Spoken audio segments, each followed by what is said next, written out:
नमस्कार। जीवन शक्ति और भक्ति चैनल में आप सभी का स्वागत है। हिंदू धर्म में जन्माष्टमी पर्व का विशेष महत्व है। यह पर्व भगवान श्री कृष्ण को समर्पित है।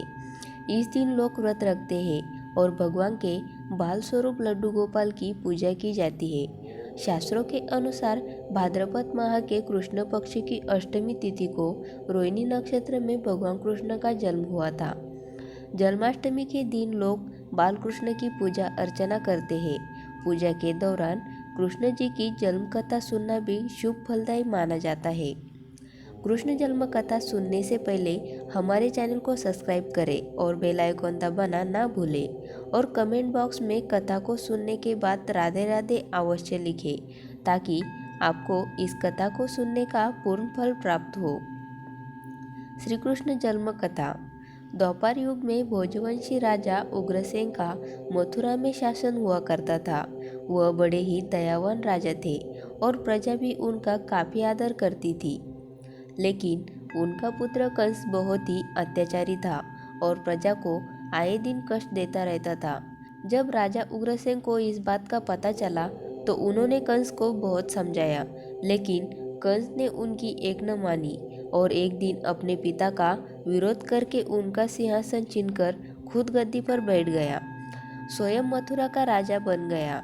कंस की एक बहन थी देवकी, जिसका विवाह वासुदेव नामक यदुवंशी सरदार से हुआ था। कंस अपनी बहन देवकी को बहुत मानता था, साथ ही दोनों भाई बहन में बहुत प्यार था। एक दिन कंस जब अपनी बहन देवकी को ससुराल पहुंचाने जा रहा था कि तभी अचानक रास्ते में आकाशवाणी हुई, हे कंस, जिस देवकी को तू बड़े प्रेम से ले जा रहा है, इसी के गर्भ से उत्पन्न 8वां बालक तेरा वध करेगा। यह सुनकर कंस विचलित हो गया और उसने वासुदेव को मारने का प्लान बना लिया। तब देवकी ने कंस से विनती करते हुए कहा, मेरे गर्भ से जो संतान होगी उसे मैं तुम्हारे सामने ला दूंगी, तुम उसका वध कर देना, इन्हें को छोड़ दो। कंस ने देवकी की बात मान ली, लेकिन उसने वासुदेव और देवकी को कारागृह में डाल दिया। वासुदेव देवकी की 7 संतानें हुई और सातों को जन्म लेते ही कंस ने मार डाला। अब बारी थी 8वें बच्चे के होने की।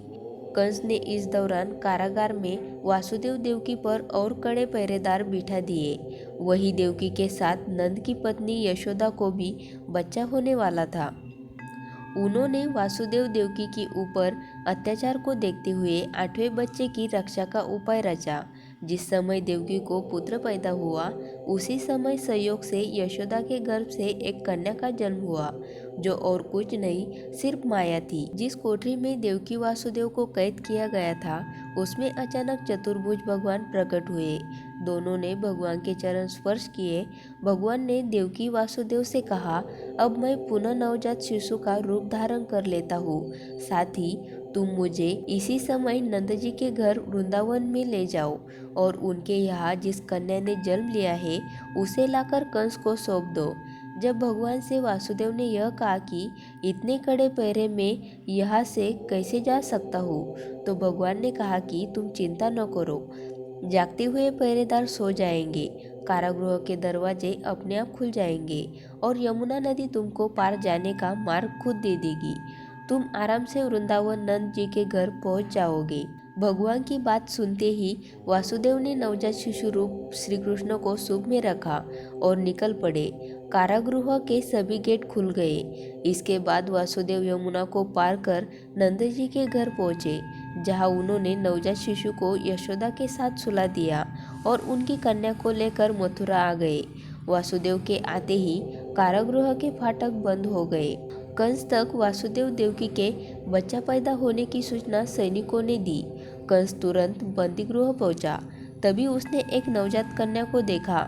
उसने कन्या देवकी के हाथ से छीन ली और जैसे ही उसने उस बच्ची को धरती पर पटक देना चाहा, वैसे ही कन्या आकाश में उड़ गई और उसने कहा, अरे मूर्ख, मुझे मारने से क्या होगा? तुझे मारने वाला तो वृंदावन पहुंच चुका है और वह जल्द ही तुझे दंड देगा। कंस ने कई बार भगवान श्री कृष्ण को मारने की कोशिश की, लेकिन वह इसमें नाकाम रहा।